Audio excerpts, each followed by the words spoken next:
I'm enjoying a walk. It's my first time doing like a live walk, but it's so pretty.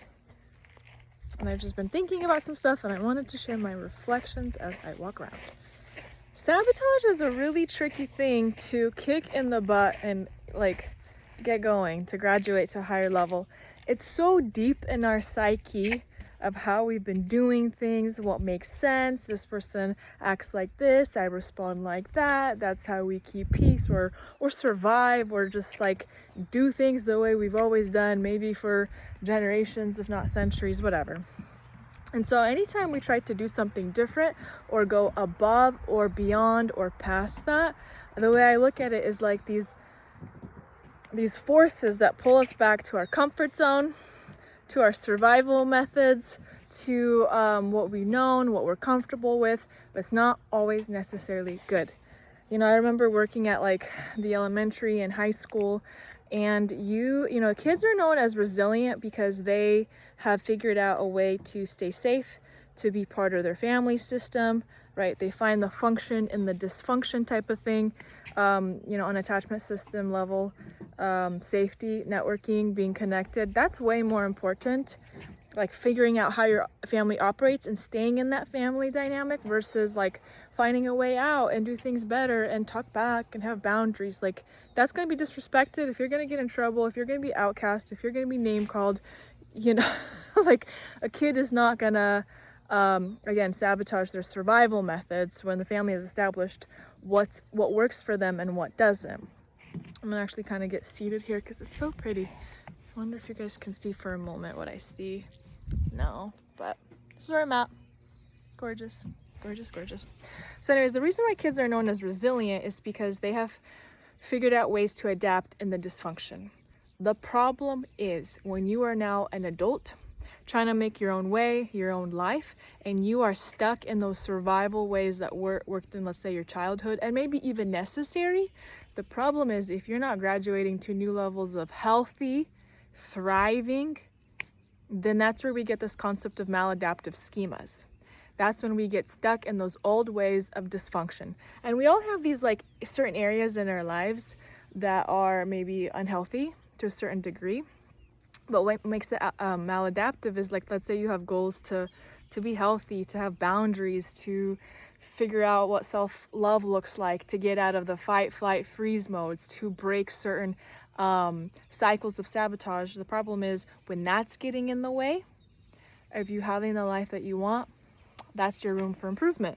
And I work with so many people, and I've had it for myself. Like we have goals, but it takes another person to like look in, especially like when you're doing one-on-one work, to say, hey, why are you still repeating the same cycle? Hey, you've restarted this goal like 50 times. Hey, things got too real, you got scared, you left, you broke off that relationship. Hey, things got maybe too good at your job position, it got too quiet, you interpret it as boring versus that's peace and you're used to chaos. Why did you bounce even though you're trying to, graduate to your next position? My point is, the more we start to identify how God will bring in the blessings that we need, that we desire, that we want, and when we're the ones that cut it, we start acting like, our old survival behaviors. We are the ones that, create a problem when there shouldn't be a problem. That's the problem. That is sabotage. And the more we can get real and not defensive or offended and just say, hey, thank you for this light that's being reflected, like whether it's loved ones or partners that point out, hey, I noticed you do this a lot. Hey, I noticed every time we're having a good moment, things are going well, it's only a matter of time where some kind of negative emotion comes up. Oh, I wish you guys can saw this. But it takes people to reflect, to show us back. And sometimes that's not fun to hear, but if you believe that you are moving forward in life and God is bringing you people to reflect all the good stuff, the insecurities, the bad stuff, whatever, anything that's data for us to get to another level, you're going to do better in life. Old patterns die hard. Getting out of survival mode is hard, especially when you've had to like live and survive for such a long time. And if you don't need to do it anymore, like it takes more energy to pull back and relax. and especially if I'm working with girls that are like in that like masculine independent mode. I've not been able to like maybe even trust men, or I've done things all the time by myself. Like the thought of you pulling back and having a guy, um, or some kind of like God or whoever like step up and help you, and you just have to pull back and submit and flow. You'd be surprised the level of resistance and insecurity and fear that comes up in a lot of girls when they have to like pull back. Right? Don't even get me started on the family dynamics when I'm working with girls who've had to step it up, who've had fathers that have failed them, fathers that have not been there physically or emotionally, fathers who didn't know how to take lead and take charge of family, right? So my point is, ladies and gentlemen, if you want to graduate to higher levels, higher dimensions, there's going to be a level of sabotage, cycle breaking that you have to be very aware of. And again, you can be in a new dimension of life. I mean, again, sorry, don't want to show off, but I do. Like, I live in such a gorgeous area. Like, I have a remarkable man that I'm in love with and married with now, a beautiful home. That, like, how we got this area is such a testimony. And I still have to watch myself, like, Elena, what are you doing? Oh, the blessings are so great. Sometimes I catch myself saying, I can't believe this is happening. And I'm like, why am I still talking like that? Like, why am I still even programming in my subconscious that I don't deserve this or don't get to have this? If I'm too good to be true, like we have this like bottleneck, like threshold container issue that happens when it's too good to be true. Or, you know, our issues start to come out even more. And we sometimes resort to those bad behaviors where we shut down. We have things that we do that like show us how we're actually not worth or worthy of the beauty and the blessings in our life. And again, if you believe, no, the Bible talks about this is your inheritance, like you get to experience love and freedom and peace and abundance and health, like, oh my gosh, the more you believe that, the more you will head that way. But the more, you know, perfect love, blessings will purge out, actually, believe it or not, all of our insecurities. Because when we settle for what is that word? Mediocre type of stuff, you know, like let's say someone's in a bad relationship where they're treated kind of good, kind of crappy.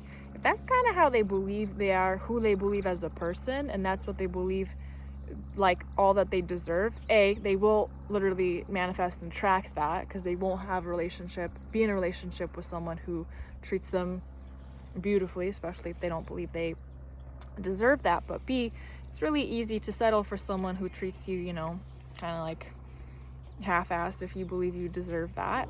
However, try to be around someone like Jesus, or Christ man, as I like to say, who treats you with love and just positive regard and affection and kindness and care and patience. It's only a matter of time when your insecurities start to come out and you start to be like, oh, I don't deserve this. Maybe consciously, for sure subconsciously. So anyways, hope this kind of helped you. How do you step out of this? Well, first of all, awareness. Awareness is key. If you don't know what you're breaking, if no one can tell you, if you don't see it yourself, how in the world are you supposed to break out of it? And B, there is a level of healing sometimes that happens, like what mother, father wounds do you have? Oftentimes, just to keep this video short, that's why sometimes we refer people to professionals to help them process through those pains and identify what's healthy or not. Because again, if you've grown up in a certain level of dysfunction, that's going to be normal for you, and it takes sometimes an outside person to call it what it is, dysfunction. And then ABC, the third step I probably say is, if you believe, you know, you do deserve love, then how do you live? Do you live out of love? Right? Faith without works is dead. What would you be doing? How would you be talking, thinking, acting, all of the above, if you believe you are healthy, you're in a higher version of life, you are lovely, lovable? What does that look like? And sometimes you might feel like a fraud. Like, what am I doing? I'm faking it. I'm acting it. And in reality, it's like, no, you're training your brain, your life, your neurons, your psyche to elevate and live from a higher dimension. So remember, the kingdom is within. You have to cultivate everything that's good within. And whatever seed, whatever you're working on, You know, don't be weary, in due season you will see the fruit of your labor. The fruit doesn't lie. You don't like the fruit, change the root. And if you like what you're seeing, continue to cultivate it and your fruit will multiply. So that's a little episode of Things on My Heart from Elena Talks, and God bless.